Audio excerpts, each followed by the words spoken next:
How's it going, brothers? It's John Balls here. Ya, balik lagi ke waktu belajar John Balls. Kemarin di Instagram, gue udah kayak ngasih tanya apapun bakal gue jawab. Dan ya, sekarang gue bakal jawab satu-satu. Jadi, tunggu apa lagi, langsung aja kita let's go! It's John Balls here.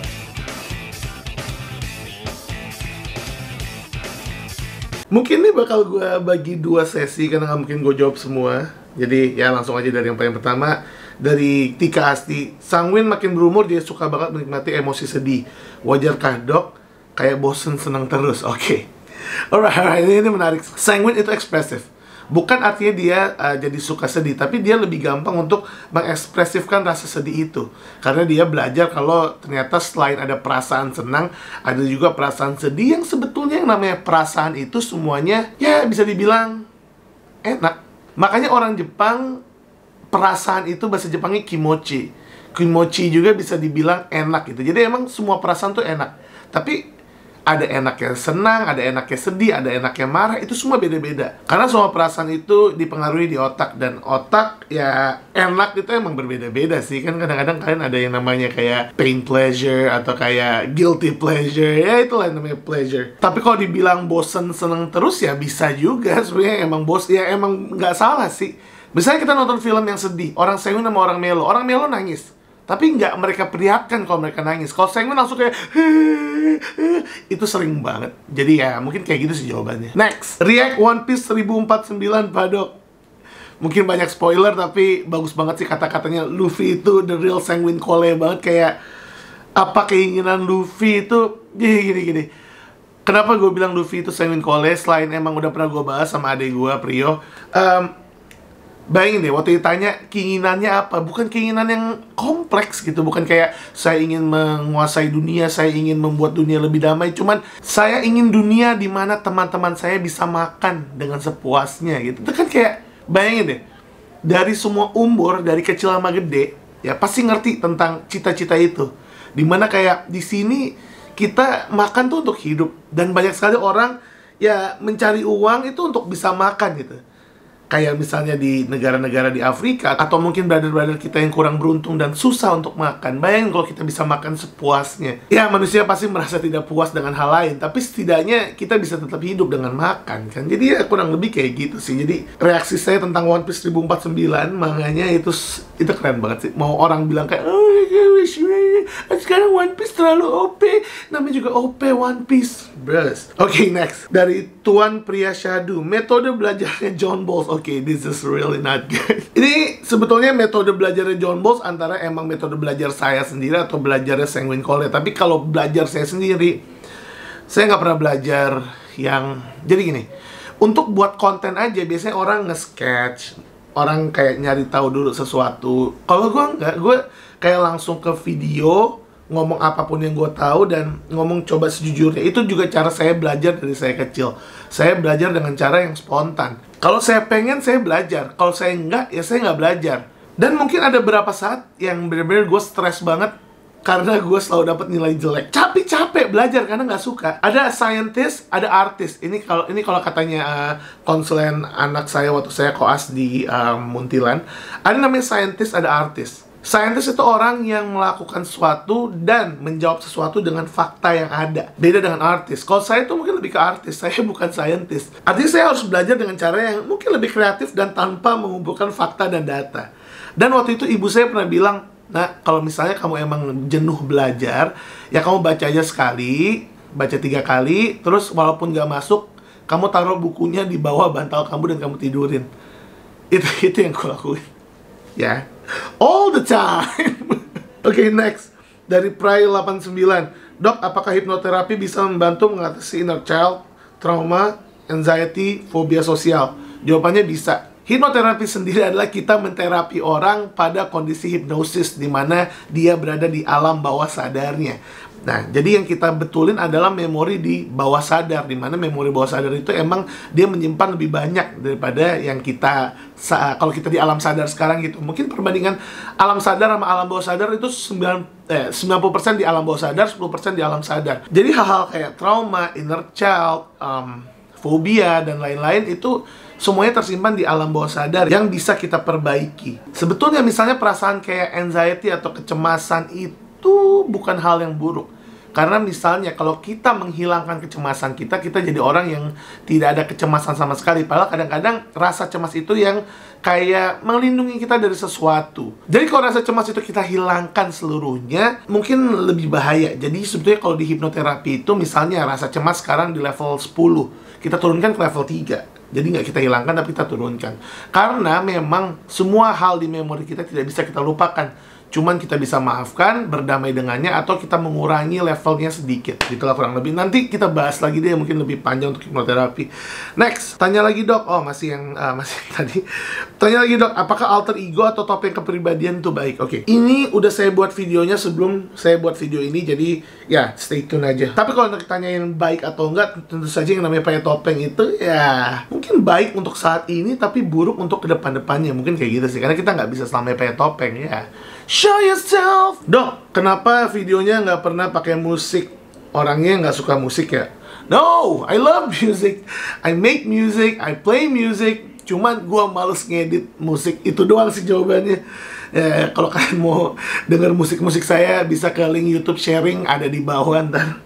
Itulah band saya sama teman saya yang ya emang kita buat lagu. Ya gitulah pokoknya. Ya, saya suka musik. Dan by the way, untuk masalah suka musik atau enggak itu tergantung sama ini ya, multiple intelligence kalian ya.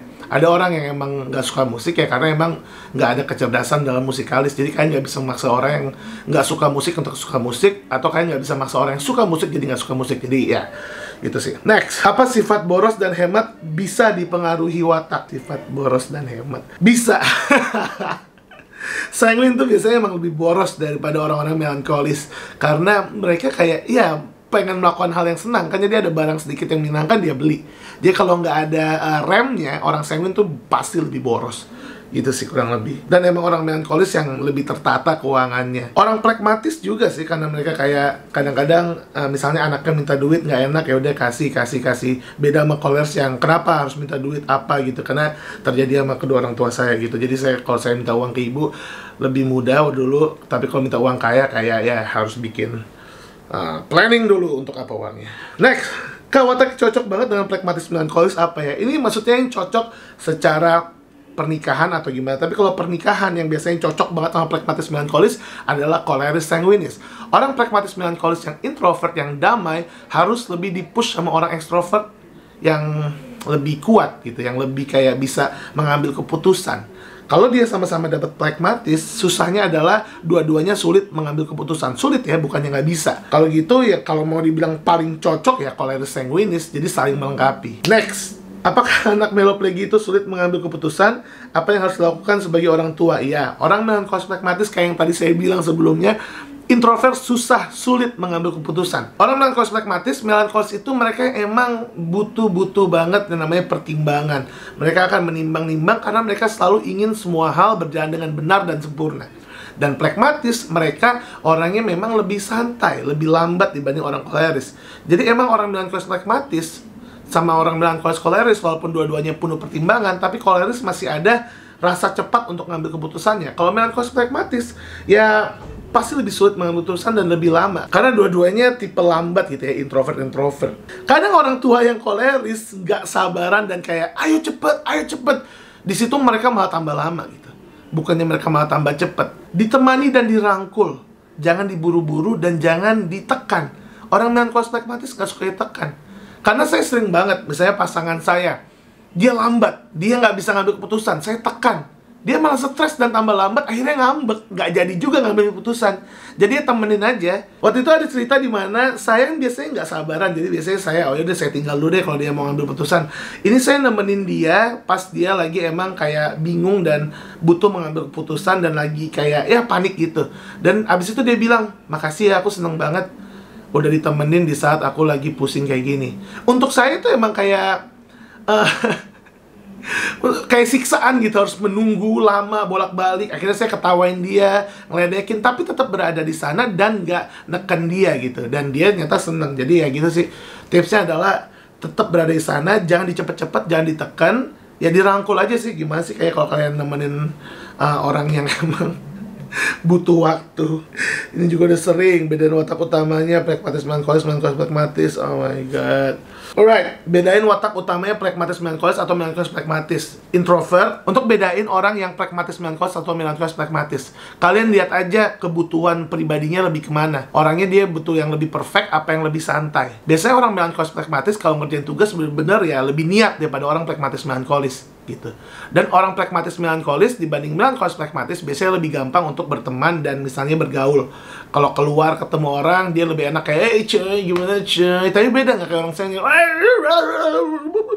gitu, itu beda gitu. Kalau orang pragmatis, melankolis yang cuy gimana cuy, kayak teman gue dulu gue kira dia pragmatis sanguinis, ternyata dia pragmatis melankolis ya, namanya Jabar, dia jago banget, dokter, insya Allah jadi dokter jantung. Jadi gitu. Nah, kalau orang melankolis pragmatis nggak bisa yang cuy gimana cuy, pasti kayak gimana, lebih kayak gitu, kayak Raditya Dika gitu ya. Jadi itu sih bedanya.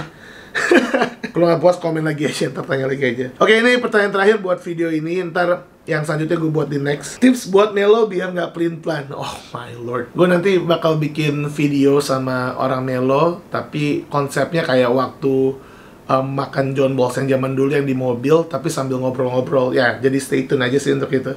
Doain aja biar lancar. Bikin talk show keren mas, undang mantan pengguna narkoba mengenai watak.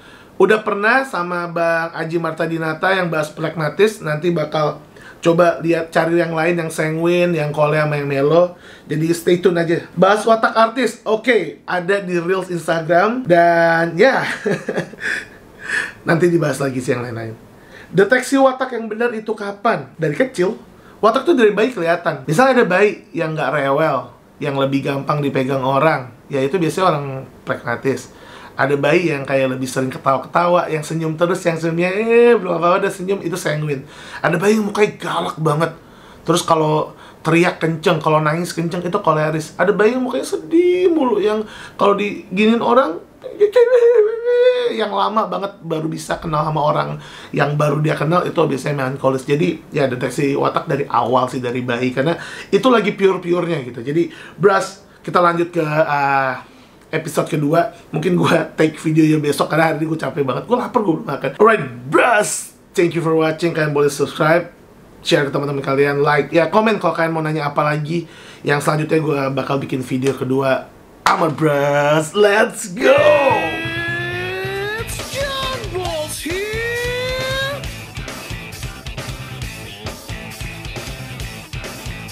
Ini nggak tahu nih mau ngomong apa sih.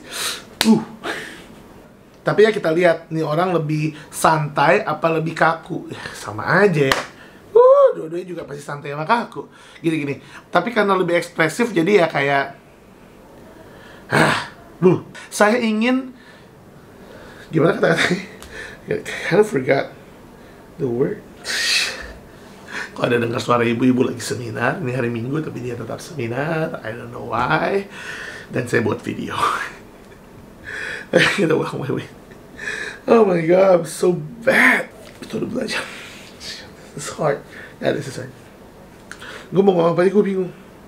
Untuk pembahasan hipnoterapi ini panjang banget, tapi yang namanya hipnoterapi adalah kita menterapi kondisi seseorang. Tapi hipnoterapi sendiri adalah kita jadi kalau rasa cemas itu kita jadi kalau rasa mereka beli atau yang bakal mereka kerjakan dan sumpah gue capek banget. Sumpah gue udah ngomong 12. Yeah, I'm strong. Because of you, bros, I'm strong.